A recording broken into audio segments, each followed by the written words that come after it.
Hello नमस्कार साथियों, एक नई वीडियो के साथ एक नई वैकेंसी आपके सामने आ चुके हैं। तो जैसा कि दोस्तों डेली बेसिस पर कोई ना कोई वैकेंसी, कोई ना कोई जॉब अपडेट आती है, तो उसी के क्रम में हम आपको अपडेट करने के लिए तमाम तरह के नोटिफिकेशंस अपने इस यूट्यूब चैनल पे लेकर आते रहते हैं। तो देखिए, आज की जो वैकेंसी है उस वैकेंसी के बारे में बात करें तो आज की वैकेंसी आपको यहाँ पर बिहार BSSC, जो कि आपकी ग्रेजुएट लेवल की वैकेंसी है। और इसी वैकेंसी के बारे में हम आज की इस वीडियो में चर्चा करने वाले हैं। तो देखिए, सबसे पहले हम बात करें जो वैकेंसी है उस वैकेंसी के बारे में बात कर लें तो Bihar BSSC 4th graduate level online form 2025 और जो पोस्ट है वो 1481 यानी कि 1481 पोस्ट के लिए आपकी यहाँ पे एप्लीकेशन आवेदन किए जाएंगे। ठीक है, तो चलिए इसमें क्या क्या चीज़ें इंपॉर्टेंट चीज़ें हैं वो सारी चीज़ें एक एक करके बात करते हैं। तो देखिए, सबसे पहले बात करें तो बिहार की वैकेंसी है, ठीक है, और ग्रेजुएट लेवल की आपकी ये वैकेंसी होने वाली है। तो इसमें सबसे पहले हम बात करें तो जो इसकी ऑफिशियल वेबसाइट पर जाएंगे तो यहाँ पर एडवर्टाइजमेंट नंबर 052025, इस एडवर्टाइजमेंट नंबर को जैसे ही आप क्लिक करेंगे आप उस नोटिफिकेशन को आपका जो भी डिटेल नोटिफिकेशन है होगा वो डाउनलोड हो जाएगा। और अगर बात करें इंपॉर्टेंट डेट की तो इंपॉर्टेंट डेट आपको यहाँ पे देखने को मिल जाएगी, ये सेक्शन बना हुआ है। और इंपॉर्टेंट डेट में जो आपका एप्लीकेशन स्टार्ट हो चुका है वो 25 अगस्त से ही स्टार्ट हो चुका है।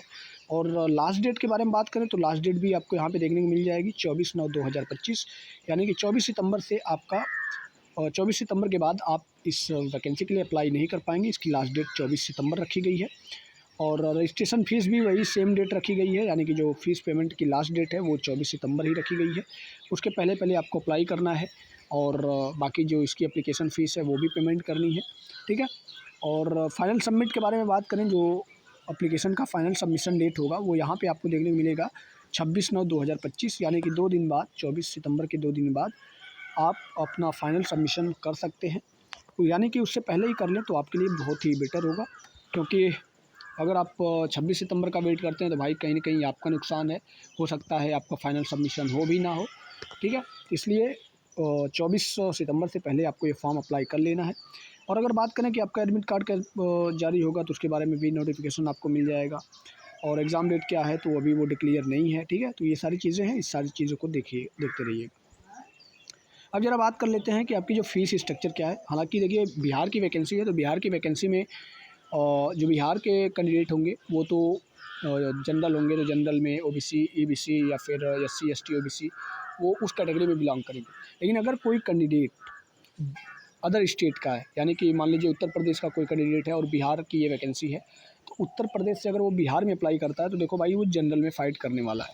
तो यहाँ पर अगर फ़ीस के बारे में बात करें तो जो आपकी फ़ीस होगी जनरल OBC EBC या फिर अगर अदर स्टेट से हैं, जैसे कि बिहार की वैकेंसी आप उत्तर प्रदेश से हैं, तो आपकी जो फ़ीस है, आप भले ही SC ST कैटेगरी से बिलोंग करते हैं, लेकिन अगर आप अदर स्टेट से हैं तो आपकी जो फ़ीस हो जाएगी वो 540 रुपये यहाँ पे देखने को मिल जाएगी। 540 रुपये आपको पेमेंट करना ही पड़ेगा। फिर वहीं अगर बात करें कि अगर आप बिहार से हैं और बिहार से किस कैटेगरी में आते हैं, या तो आप SC कैटेगरी हैं या फिर ST कैटेगरी हैं या फिर आप फिजिकल हैंडीकैप कैटेगरी। ठीक है, अगर इस कैटेगरी से आते हैं तो आपको जो फ़ीस पेमेंट करनी होगी वो फ़ीस आपको यहाँ पे 135 रुपये रखी गई है। ठीक है, और वहीं अगर आप बिहार के स्टेट से बिलोंग करते हैं और आप फीमेल कैंडिडेट हैं तो फीमेल कैंडिडेट तो वो चाहे किसी भी कैटेगरी से बिलोंग करें, अगर फीमेल कैटेगरी से आप हैं तो आपको 135 रुपये इस एप्लीकेशन फ़ीस के रूप में यहाँ पे आपको सबमिट करना होगा।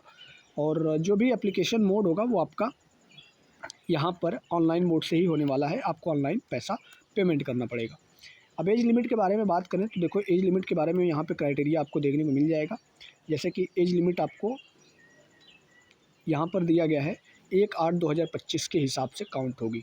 जो भी आपकी एज लिमिट होगी वो 1/8/2025 के हिसाब से ही काउंट होगी। अगर उसके हिसाब से आपकी मिनिमम एज 21 साल है तब आप इस फॉर्म के लिए एप्लीकेबल हो जाएंगे, यानी कि इस फॉर्म को आप भर सकते हैं। अगर 21 साल से एक दिन भी आपका कम हुआ तो आपको इस फॉर्म को नहीं भरना चाहिए, क्योंकि आपको रिजेक्ट कर दिया जाएगा। ठीक है, और वहीं अगर बात करें मैक्सिमम एज लिमिट तो देखो यार, अगर आप मेल कैंडिडेट हैं तो मेल कैंडिडेट के लिए यहाँ पर 37 साल उम्र रखी गई है, यानी कि 37 साल से ज़्यादा अगर आप मेल कैंडिडेट हैं तब भी आपको इस फॉर्म में अप्लाई नहीं करना चाहिए। अगर फॉर्म अप्लाई करते हैं तो बाद में आपको रिजेक्शन देखने को मिल जाएगा, जिसका कोई मतलब नहीं निकलेगा। वहीं अगर आप फीमेल कैंडिडेट हैं तो फीमेल कैंडिडेट वालों के लिए 40 साल रखी गई है। फीमेल कैंडिडेट की एज 21 साल से लेकर 40 साल के बीच में होनी चाहिए और ये डेट आपकी 1 अगस्त 2025 के हिसाब से काउंट होगी। तो आप अपना जो भी एज है वो देख लीजिएगा। बाकी अगर बात करें तो देखो यहाँ पे टोटल पोस्ट के बारे में बात कर लें तो टोटल पोस्ट तो मैंने पहले ही बता दिया, 1481 पोस्ट आपकी है और ग्रेजुएट लेवल की ये पोस्ट आपकी होने वाली है। तो यहाँ पर देखिए तमाम तरह की पोस्ट हैं और जैसे कि जो भी 1481 पोस्ट है उसमें 1064 पोस्ट जो है वो असिस्टेंट सेक्शन ऑफिसर की है और इस पोस्ट के लिए अगर आप अप्लाई करना चाहते हैं तो आपके पास बैचलर डिग्री होना अनिवार्य है। वैसे ये ग्रेजुएट लेवल की वैकेंसी है, तो ग्रेजुएट लेवल की वैकेंसी होने के लिए आपको ग्रेजुएशन पास करना ही पड़ेगा, आपके पास ग्रेजुएशन की डिग्री होनी चाहिए, तभी आप इसमें पार्टिसिपेट कर पाएंगे, अदरवाइज़ आप इस वैकेंसी में पार्टिसिपेट नहीं कर सकते। फिर अगली वैकेंसी के बारे में बात करें तो प्लानिंग असिस्टेंट ये आपकी ये पोस्ट है और जिसमें आपकी 88 पोस्ट देखने को मिल जाएगी। यहाँ पर भी बैचलर डिग्री की डिमांड करी गई है। फिर नीचे चलें तो जूनियर स्टैटिकल असिस्टेंट है, तो देखो भाई स्टैटिकल असिस्टेंट है तो कहीं ना कहीं कुछ ना कुछ स्पेसिफिकेशन आपको बैचलर डिग्री में होना चाहिए। जैसे कि जो आपकी बैचलर डिग्री या तो मैथमेटिक्स में होनी चाहिए या फिर इकोनॉमिक्स में होनी चाहिए या फिर स्टैटिक्स में होनी चाहिए।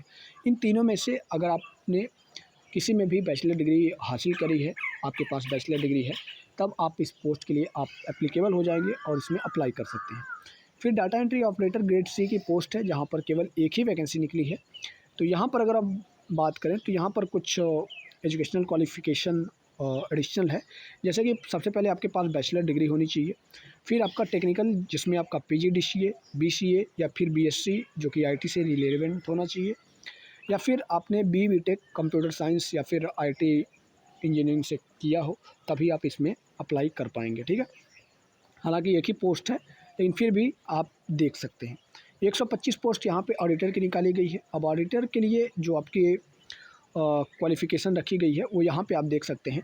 सबसे पहले आपका बैचलर डिग्री होनी चाहिए और बैचलर डिग्री आपका या तो कॉमर्स में होना चाहिए या फिर इकोनॉमिक्स में या फिर स्टैटिक्स में या फिर मैथमेटिक्स में। इन 4 स्ट्रीम में अगर आपने बैचलर डिग्री कर रखा है और जो मेन सब्जेक्ट होनी चाहिए वो यही चारों होनी चाहिए। ठीक है, वो चीज़ भी आपको यहाँ पे रखी गई है। फिर जो दूसरी ऑडिटर है वहाँ पर दूसरे ऑडिटर 2 की जो पोस्ट है वो 198 पोस्ट है। तो यहाँ पर भी मैथमेटिक्स या फिर कॉमर्स में आपका बैचलर डिग्री मांग गया। तो अगर आपके पास ये सारी डिग्री होती हैं तभी आप इसमें अप्लाई कीजिएगा, अदरवाइज़ आप अप्लाई मत कीजिएगा। अब देखिए यहाँ पे कैटेगरी वाइज वैकेंसी के बारे में बात कर लें तो कैटेगरी वाइज वैकेंसी भी आपको यहाँ पे देखने को मिल जाएगी, तो ये आप अपने हिसाब से देख सकते हैं। ठीक है, मैं इसे स्किप कर रहा हूँ। बाकी नीचे चले तो नीचे चलने के बाद अगर टोटल नंबर ऑफ़ पोस्ट के बारे में बात करें तो ये कैटेगरी वाइज जब आप रेड कलर की जो पोस्ट है जोड़ेंगे तो जोड़ने के बाद आपको जो यहाँ पे पोस्ट देखने को मिलेगी वो आपकी टोटल पोस्ट यहाँ पे 1481 पोस्ट देखने को मिल जाएगी। ठीक है, तो ये आपके इम्पॉर्टेंट अपडेट्स थी। अब देखिए कुछ लोग अप्लाई करने का बटन भी मांगेंगे, तो देखो यार अप्लाई करने का बटन आपको यहाँ पे देखने को मिल जाएगा। ठीक है, वैसे तमाम तरह की वेबसाइट्स हैं, वहाँ पे जैसे ही आप सर्च करेंगे आपको अप्लाई करने का लिंक मिल जाएगा और बाकी आप यहाँ से भी अप्लाई करने का बटन देख सकते हैं। जैसे ही आप क्लिक करेंगे अप्लाई पेज पे आप पहुँच जाएंगे। और अगर आपको नोटिफिकेशन डाउनलोड करना है तो देखो यार नोटिफिकेशन यहाँ पे क्लिक हियर पे जैसे ही क्लिक करेंगे, क्लिक हियर पर करने के बाद आपको वो नोटिफिकेशन डाउनलोड हो जाएगा। ठीक है, तो जो जो चीज़ें थी वो सारी की सारी चीज़ें आपको समझ में आई होंगी। और देखो यार मैं बता दूं यहाँ पर अगर आप टेलीग्राम से जुड़ना चाहते हैं तो यूनिक पॉइंट ऑफिशियल नाम से हमारे टेलीग्राम चैनल है, लिंक आपको डिस्क्रिप्शन बॉक्स में मिल जाएगा, वहाँ से आकर आप टेलीग्राम से भी जुड़ सकते हैं क्योंकि टेलीग्राम पर ये सारी चीज़ें अपडेट कर दी गई हैं और वहाँ पर आपको ये सारी चीज़ें बेटर वे में मिलने वाली हैं। तो उम्मीद है आज की ये जो वीडियो थी ये वीडियो आपको पसंद आई होगी और ऐसी तमाम तरह की नोटिफिकेशंस और अपडेट्स आने के लिए हमारे साथ जुड़े रहिए। चैनल पर नए हैं तो चैनल को सब्सक्राइब जरूर कीजिएगा। मिलते हैं दोस्तों एक नई वीडियो के साथ, तब तक के लिए दीजिए इजाज़त। धन्यवाद।